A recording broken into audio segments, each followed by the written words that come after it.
Bonsoir à tous, il est 17h25 partout en Côte d'Ivoire. Bienvenue dans le flash d'information.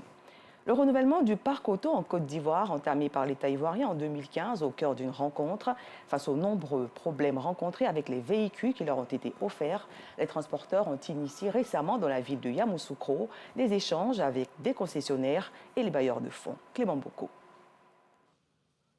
Michel est le gérant d'une entreprise de transport basée à Yamoussoukro. En 2017, son entreprise bénéficie de ce véhicule dans le cadre de la première phase du projet de renouvellement du parc automobile initié par l'État de Côte d'Ivoire à travers le Fonds de développement du transport routier, FDTR. Aujourd'hui, son engin est immobilisé et Michel croule sous le poids de la dette contractée pour l'acquisition du véhicule. Depuis novembre 2021, ce véhicule est gâté. Il a eu problème de moteur. Donc depuis il est garé là. Quand les gens viennent réparer, on paie 400 000, 500 000 avec un injecté, ça gâte. Donc par fin, on n'a pas pu faire encore, donc on a laissé là. Avant qu'il n'avait pas gâté, je payais très normal. Mais quand c'est gâté, il n'a pas pris. Là, on a un problème avec le Michel n'est pas seul dans ce cas. Yaoundri, transporteur également à Yamoussoukro, traverse les mêmes difficultés. Nous-mêmes, on voulait payer un moteur pour mettre dedans. Ils ont dit non, que la voiture, c'est une garantie. Que si on met un moteur dedans, le moteur qu'on va donner là, il ne peut pas prendre la garantie. Parce que c'est un moteur qui a fait au moins 5 ans, 6 ans ou bien 10 ans, on ne sait pas. Donc si on met dedans aujourd'hui que demain, c'est gâté encore. On va dire quoi? Donc eux-mêmes disent vont trouver un moteur pour nous donner. Depuis là, ça est là. Avec ces difficultés rencontrées, la deuxième phase du projet a pris du retard. Les transporteurs se sont alors donné rendez-vous à Yamoussoukro pour élaborer des stratégies. Nous avons décidé d'organiser une réunion extraordinaire au sein de cette coopérative en réunissant tous les présidents des coopératives des différentes régions qui sont bénéficiaires de ce renouvellement du parc automobile initié par l'État pour amener les uns et les autres à pouvoir s'acquitter de leur recouvrement auprès de la COPEC afin que, au moins, nous puissions quand même rester crédibles vis-à-vis de l'État et en même temps amener l'État à pouvoir s'occuper de la deuxième vague de distribution de ce renouvellement du parc automobile. Présent à cette rencontre, le représentant du concessionnaire Ashok Leland, la COPEC qui a financé le projet et le FDTR. La première phase, on a eu des véhicules qui n'étaient pas forcément adaptés à notre environnement, notamment le car de 27 places avec un moteur de type Euro 3 qui n'est pas adapté. Aujourd'hui, il y a d'autres types de véhicules que si la seconde phase est bien sûr reconduite par M. le ministre des Transports, on pourrait prendre en compte des véhicules mécaniques auxquels les mécaniciens sont habitués et d'autres types de véhicules, même de gabarits plus importants, des cars de 50 places et plus que ça. Donc les mesures sont prises.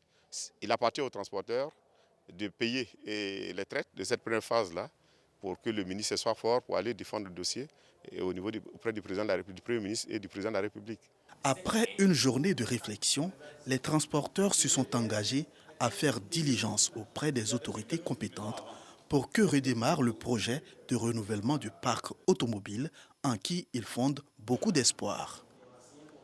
Dans l'édition du soir, la forêt du Banco, le tout premier parc du pays, à l'honneur. Nos équipes ont posé leurs valises au cœur de cette richesse forestière qui s'étend sur une superficie de plus de 4400 hectares. Poumon vert de la ville d'Abidjan, ce parc est aussi considéré comme le réservoir hydraulique de la capitale économique du pays.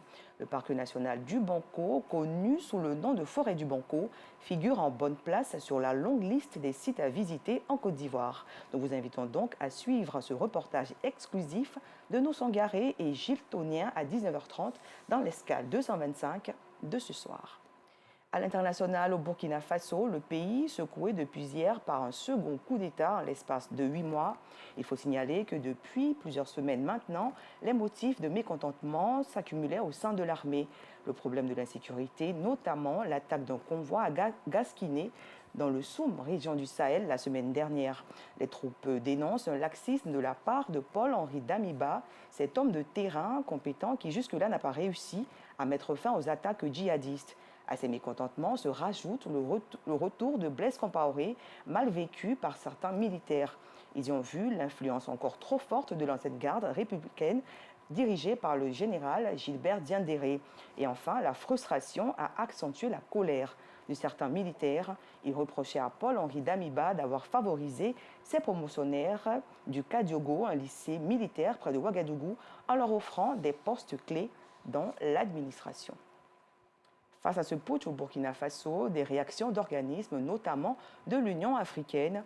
Le président de cette commission, Moussa Faki Mahama, a condamné aujourd'hui le changement non constitutionnel de gouvernement au Burkina Faso. Le président de l'Union africaine appelle les militaires à stopper immédiatement et totalement tout acte de violence ou menace contre la population civile, les libertés publiques, les droits humains. Ces propos émanent d'un communiqué de cette organisation qui appelle à une restauration de l'ordre constitutionnel au plus tard en juillet 2023. Et pour terminer, un casque bleu de la mission de l'ONU a été tué dans l'est de la République démocratique du Congo. Ce meurtre a eu lieu lors d'une attaque conduite par une milice locale.